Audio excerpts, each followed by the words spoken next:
Halo teman-teman semua, Happy Sunday. Senang sekali hari ini kita ketemu lagi ya. Lama kayaknya Loso Ferik gak cerita di kelas besar nih ya. Selama beberapa minggu-minggu kemarin ketemu sama Loso John terus. Nah hari ini kita mau sama-sama beribadah, kita mau sama-sama belajar firman Tuhan hari ini. Yang semangat ya hari ini, oke? Kita mau meninggikan nama Tuhan, sebab nama Tuhan yang layak kita puji dan kita tinggikan.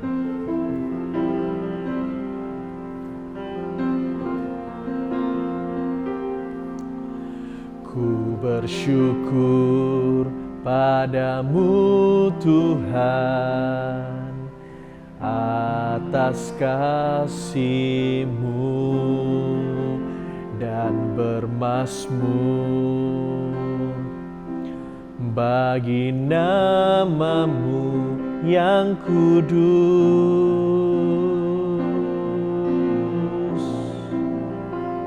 Sebab Engkau kebenaran-Mu, padamu ku percaya. Betapa mulianya Tuhanku, ku rindu menyatakan, tinggikan diri-Mu mengatasi langit. Kebesaran-Mu Tuhan mengatasi bumi. Tinggikan diri-Mu mengatasi langit. Kemuliaan-Mu Tuhan mengatasi bumi. Sama-sama naikkan, tinggikan diri-Mu, tinggikan diri-Mu mengatasi langit. Kebesaran-Mu Tuhan mengatasi bumi. Tinggikan diri-Mu mengatasi langit. Kemuliaan-Mu Tuhan, kemuliaan-Mu Tuhan, kemuliaan-Mu Tuhan mengatasi bumi.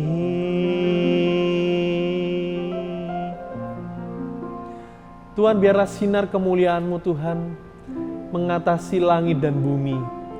Dan kami sebagai anak-anak Tuhan, kami sebagai orang-orang percaya Tuhan, kami bersyukur kami masih boleh merasakan kasih dan kemurahan Tuhan hingga hari ini.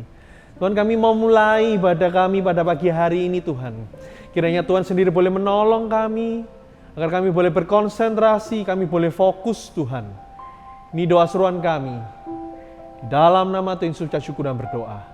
Amin. Shalom teman-teman semua. Shalom. Apa kabar? Baik semua?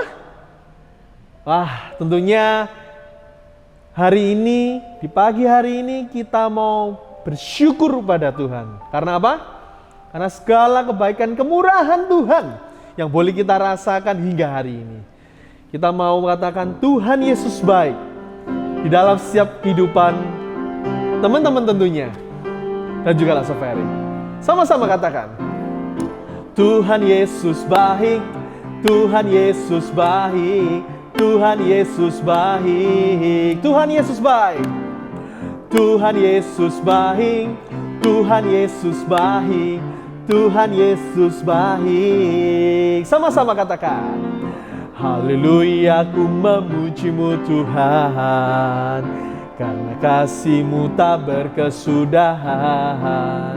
Biar yang bernafas memuji Sang Raja, di atas gunung dan di dalam samudra.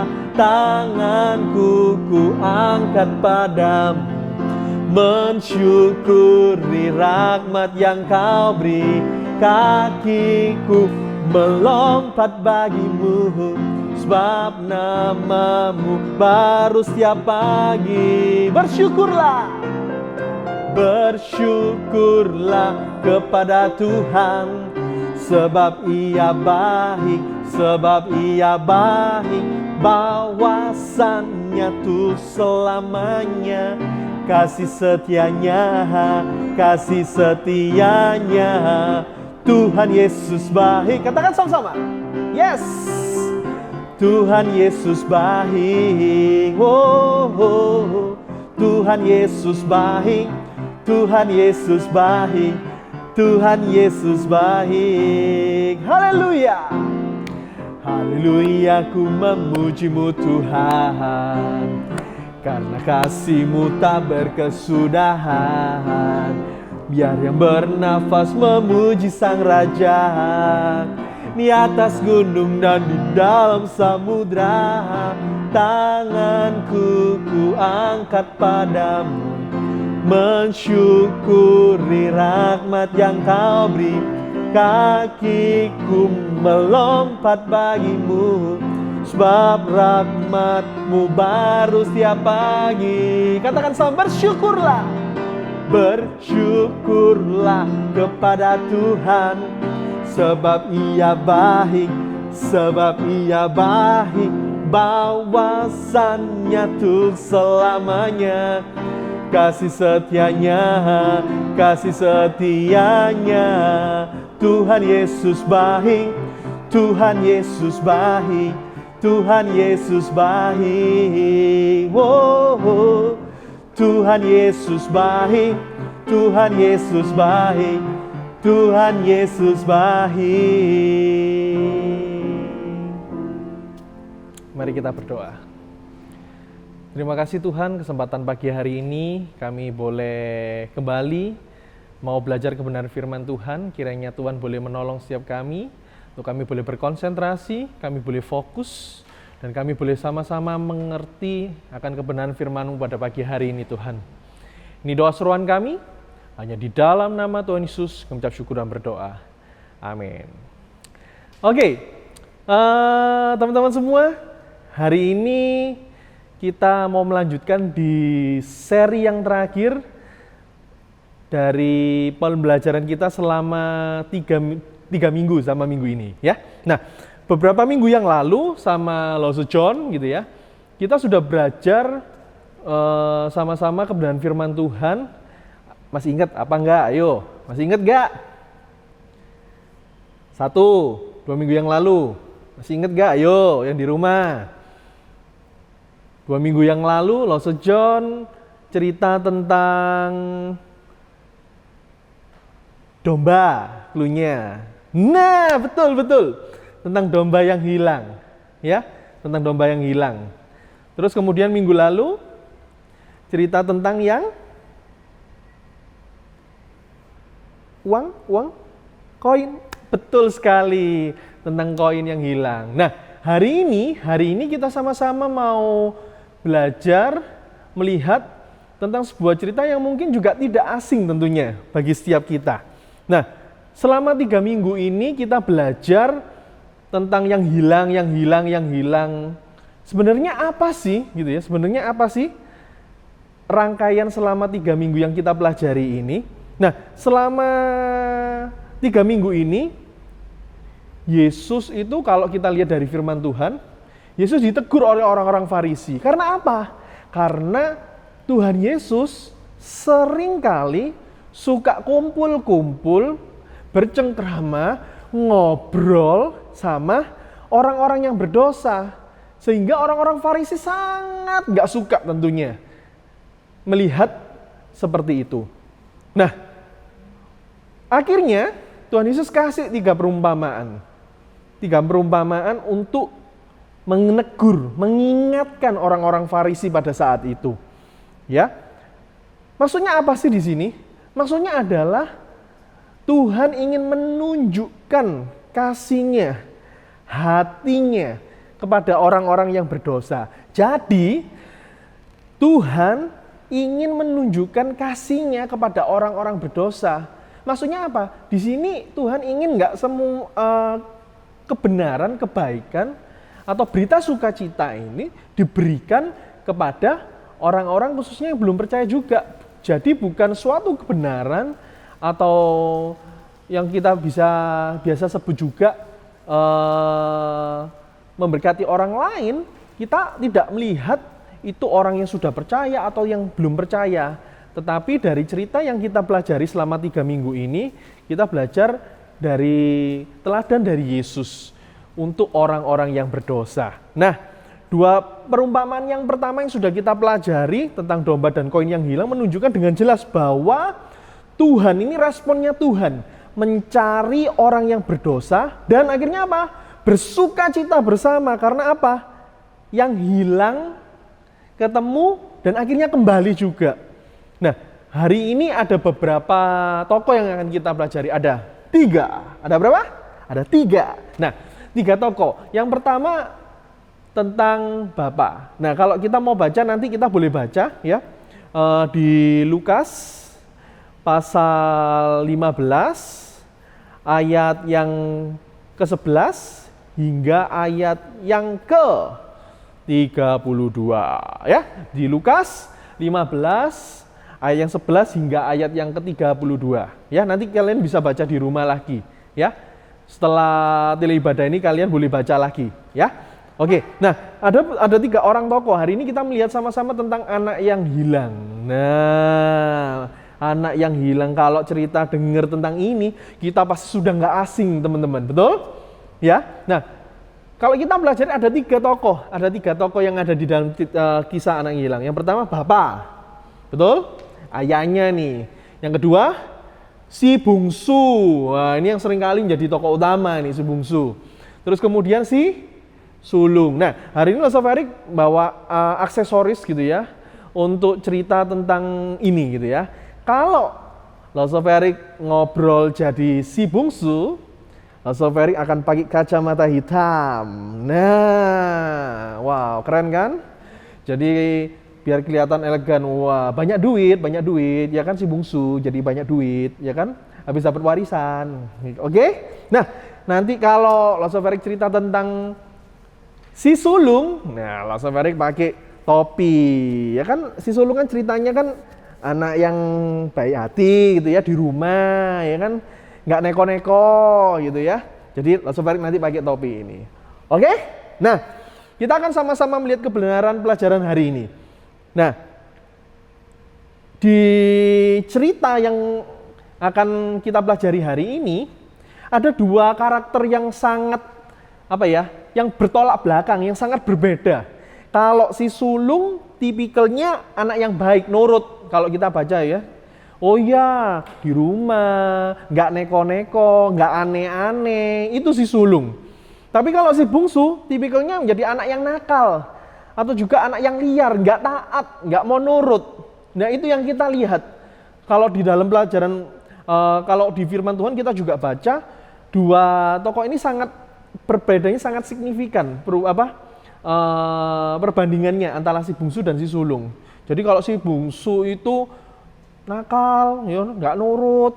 Tapi kalau si sulung baik hati gitu ya, suka bantu orang tua gitu ya. Mungkin seperti adik-adik juga di rumah tentunya, betul? Nah,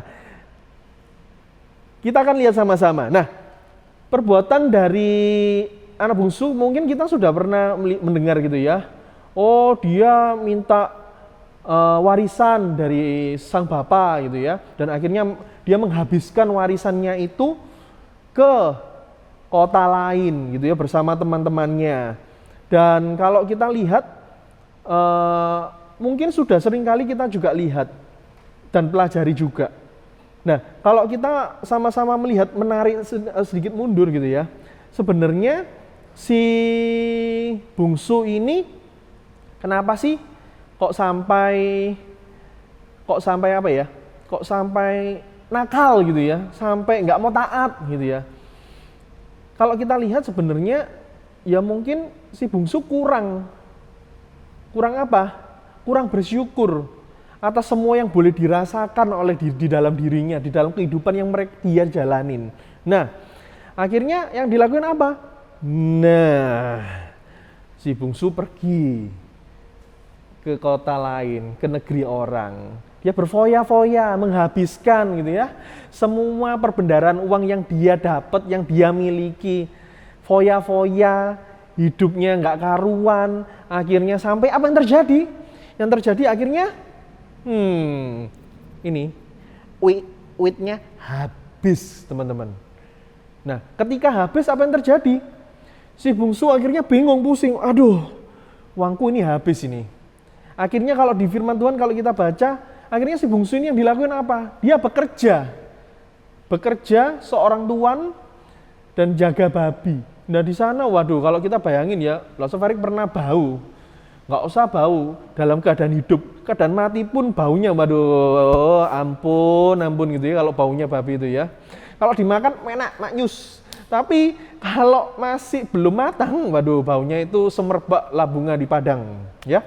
Nah, akhirnya apa yang terjadi oleh si bungsu? Dia akhirnya kelaparan karena keterbatasan juga, dan akhirnya terjadi kelaparan ini sangat amat, dan akhirnya uangnya habis, dan akhirnya dia berpikir, waduh, coba kalau saya ini jadi apa ya, pembantunya bapak gue gitu ya, lebih enak kayaknya hidupnya, lebih nggak sengsara kayak gue sekarang gitu.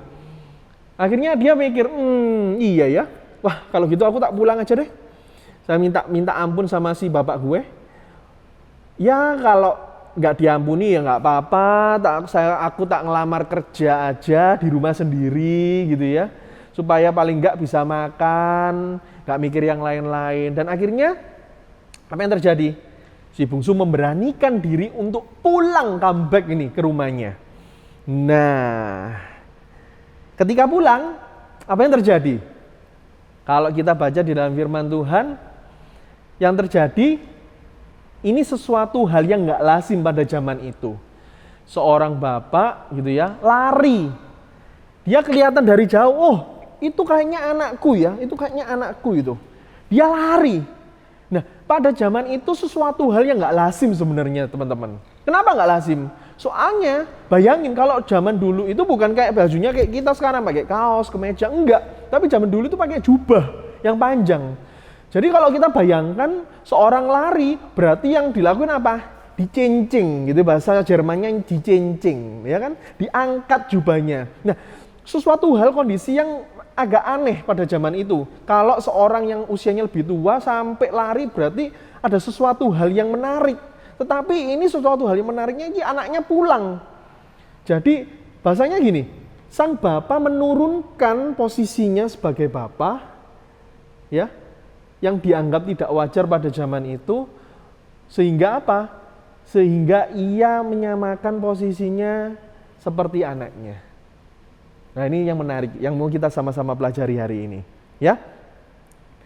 Jadi ada respon dari bapaknya yang punya reaktif dulu, yang berproaktif, yang punya inisiatif terlebih dahulu untuk datang untuk menjemput anaknya si bungsu yang pulang, yang sudah hilang ini. Dan akhirnya apa? Sang ayah memberikan jubah yang indah, pakaian, terus memberikan perhiasan. Ini kalau di zaman itu gitu ya, itu merupakan suatu bentuk apa ya? Bentuk suatu apa ya, pemberian yang nggak biasa. Karena apa? Karena memang si bapak ini posisinya punya uang gitu ya. Jadi kalau ketika dia memberikan ini, wah suatu hal yang luar biasa, Jadi dia sangat mensyukuri sesuatu hal, tapi seperti yang kita pelajari sama-sama, kita lihat bahwa sang bapak sendiri ini sangat bersyukur anaknya boleh pulang dan yang hilang boleh menjadi kembali lagi. Nah, setelah itu sang bapak mengadakan jamuan pesta. Karena apa? Karena sang anak yang sudah hilang itu akhirnya kembali pulang. Nah, lalu apa yang terjadi dengan sang kakak si sulung? Nah, apa yang terjadi dengan si sulung? Dia ketika pulang dari jauh dia melihat, wah, rumahku kok rame banget ya, nggak seperti biasanya ya. Ada apa ya? Dia tanya sama pembantunya, ini ada apa kok rame-rame nih di rumah? Pembantunya ngomong, Tuan, adikmu yang hilang itu telah kembali. Hah? Kembali? Dari mana? Ya dari pergi jauh itu akhirnya kembali pulang. Dan bapakmu ngadain pesta, ngerayain karena adikmu yang hilang telah kembali. Nah, ini sesuatu hal yang aneh juga. Sang kakak tidak mau masuk bergabung di perjamuan yang diadakan oleh bapaknya. Ini sesuatu hal menarik lagi juga. Ketika si sulung menolak untuk undangan jamuan bapaknya yang diadain bapaknya untuk adiknya, sang bapak harus kembali menurunkan posisinya sebagai bapak.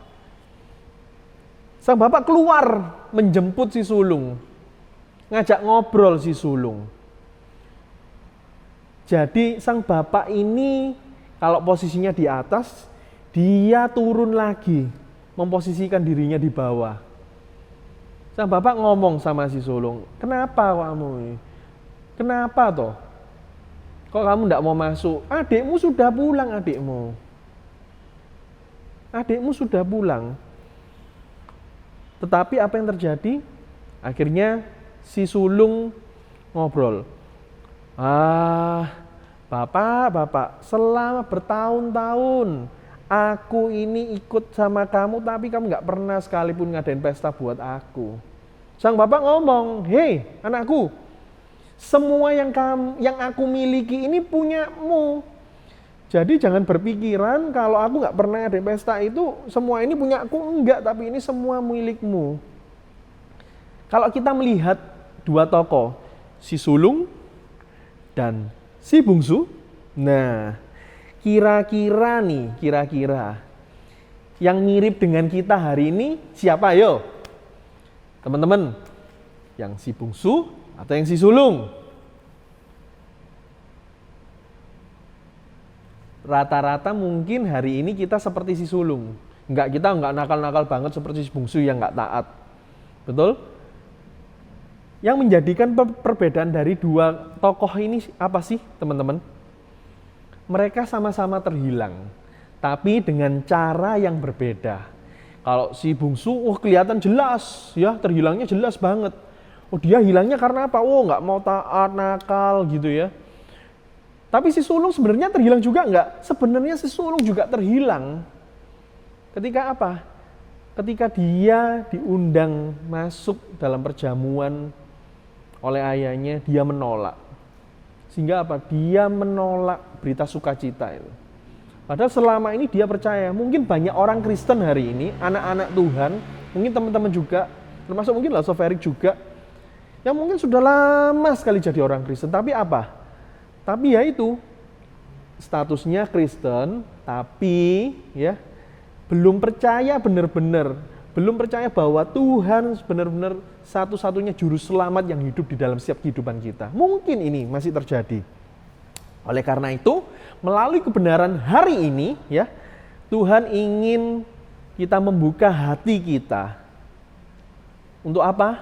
Untuk kita boleh bertobat, kita boleh percaya, dan kita boleh menjadikan Tuhan sebagai juru selamat kita yang hidup. Oke?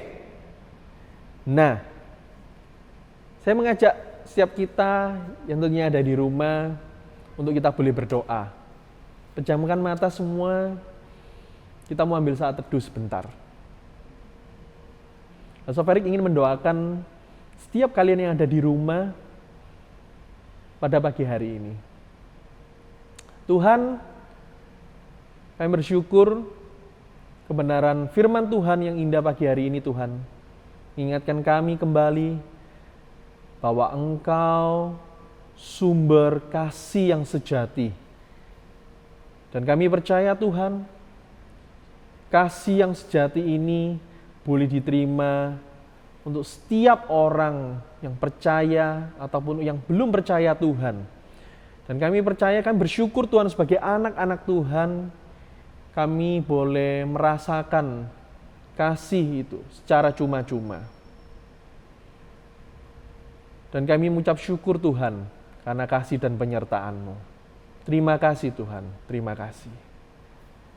Pagi hari ini, teman-teman yang ada di rumah, yang mungkin belum menerima Tuhan sebagai juru selamat dan pagi hari ini mau bersama-sama mengaku, ya Tuhan, Engkau Tuhan dan juru selamatku yang hidup.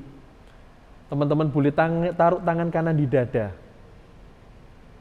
Bagi teman-teman yang mau mengaku bahwa Tuhan adalah juru selamat yang hidup di dalam setiap kehidupan kalian, kalian boleh letakkan tangan di dada. Puji Tuhan. Puji Tuhan. Besok Erik akan mendoakan untuk setiap kalian semua. Tuhan, Engkau melihat setiap tangan-tangan anak-Mu Tuhan. Mereka mau mengaku, mereka percaya Tuhan, bahwa Engkau adalah juru selamat dan Tuhan satu-satunya di dalam setiap kehidupan mereka. Dan kami mau bersama-sama berdoa Tuhan, teguhkan iman mereka, kuatkan iman mereka di dalam setiap pergumulan, di dalam setiap apapun yang boleh dihadapin. Yang percaya Tuhan sendiri yang boleh menolong. Ini doa kami Tuhan. Kami mau berdoa hanya di dalam nama Tuhan Yesus, kita syukur dan berdoa. Amin. Oke, teman-teman, Langsung Farid juga mau mengingatkan nih. Nah, ada proyek ketaatan yang kita mau lakukan. Apa nih? Nah, kalau setiap minggu kan kita tele ibadah nih ya, kalian boleh cerita nih. Salah satunya Langsung Farid juga pernah sudah melakuin. Jadi Langsung Farid cerita nih sama temennya Langsung Farid. Tiap minggu ibadah enggak? Ditanyain. Oh enggak, ini tak kasih link ibadah ya. Jadi teman-teman boleh share link ibadah setiap minggunya ini ke teman-teman kalian. Supaya apa? Teman-teman kalian boleh nonton juga. Boleh belajar firman Tuhan bersama-sama. Ini proyek ketaatan yang kita mau sama-sama pelajari. Ya, oke? Nah, kalau kita sudah share link tele ibadah tadi ke teman-teman kita yang mungkin belum bersama-sama ibadah. Nah, hari ini ada hafalan kita masih sama. Di Lukas 19 ayat yang ke-10. Oke, kita mau sama-sama baca ya. Di Lukas 19 ayat yang 10. Sebab anak manusia datang untuk mencari dan menyelamatkan yang hilang. Sekali lagi. Sebab anak manusia datang untuk mencari dan menyelamatkan yang hilang. Oleh karena itu, teman-teman yang masih di rumah, jangan sampai terhilang ya. Seperti anak si bungsu dan si sulung ini. Oke? Kita mau nyanyikan sebuah pujian untuk mengakhiri ibadah kita juga pagi hari ini. Kita mau nyanyikan sebuah pujian yang minggu-minggu lalu Langsung John juga menyanyikan. Kasihnya lampaui dosa.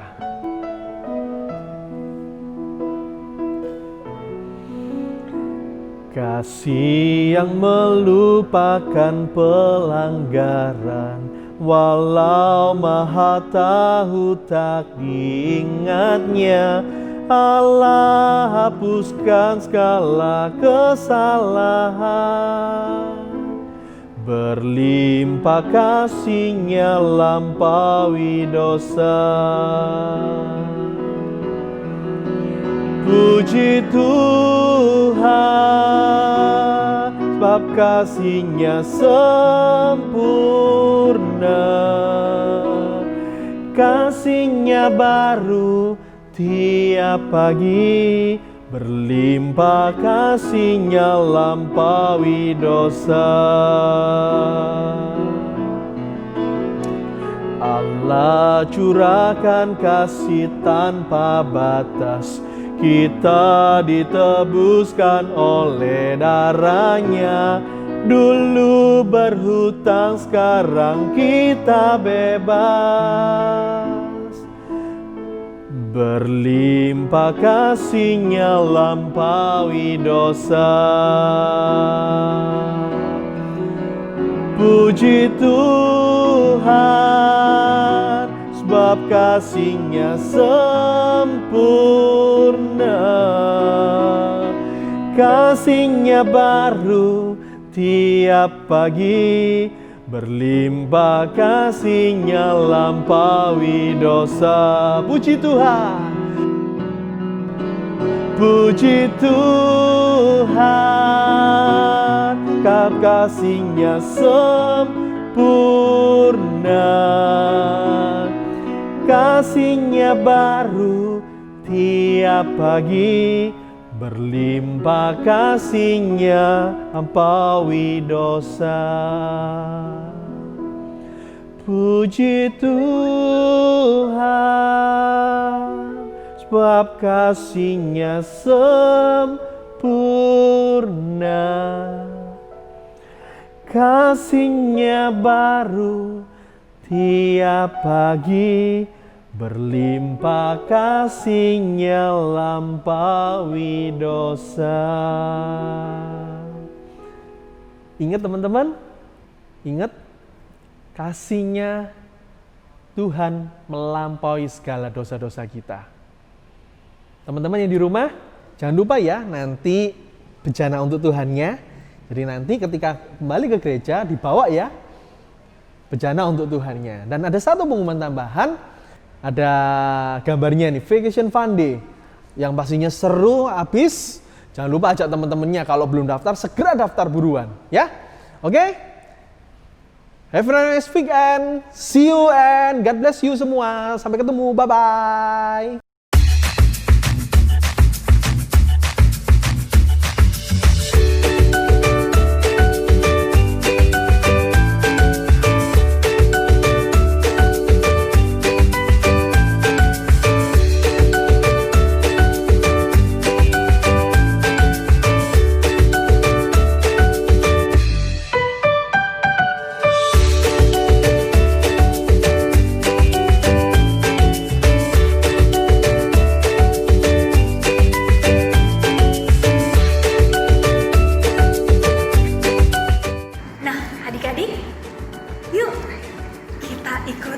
Sekolah Injil Liburan tahun 2020. Jangan lupa daftar dulu ya.